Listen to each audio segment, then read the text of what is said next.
Hello, this is davidji, and welcome to this week's Life Tools. This week we've been exploring forgiveness.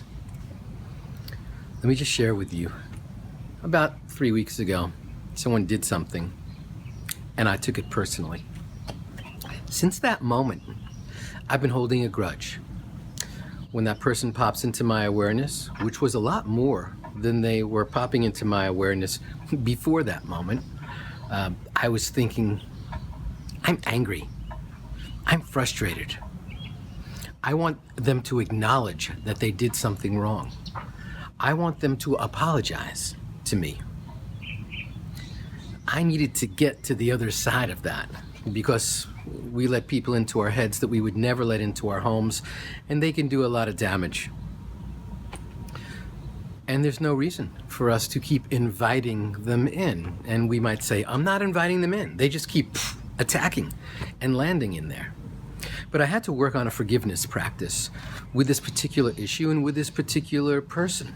Now, I don't really have a lot of contact with this person, very, very infrequently do I speak to them. But in the moment that I did speak to them, I took it personally, what they said. It bothered me. It was eating at me, and I wanted revenge. I wanted to spew anger. I wanted to get that toxicity that was bubbling inside of me out, preferably in their direction. But that doesn't help anybody. It doesn't help them, and it doesn't help me. What I needed to do was lighten my heart.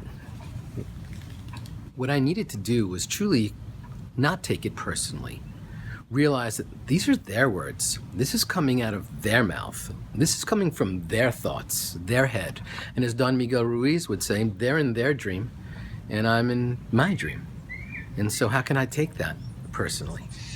We've all heard the expression from the Bible, when we forgive, we free ourselves from the ties that bind us to the one that hurt us.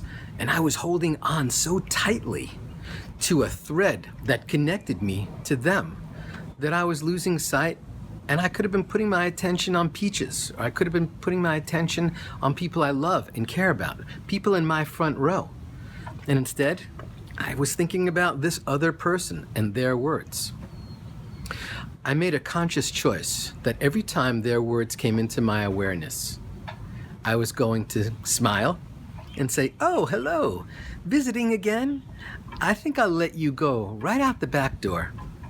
And with each exit offering, my heart got a little bit lighter, and a little bit lighter, and a little bit lighter.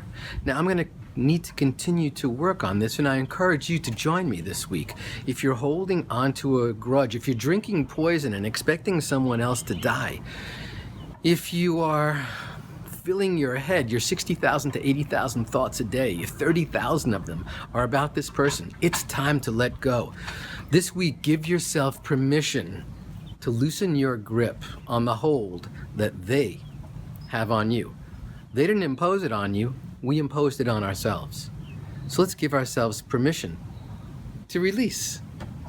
Tonight when I go to bed, I'm going to say, I release you from my dreams. When I wake up in the morning, I'm going to say, I release you from my day. It's working so far, and I encourage you to try it too.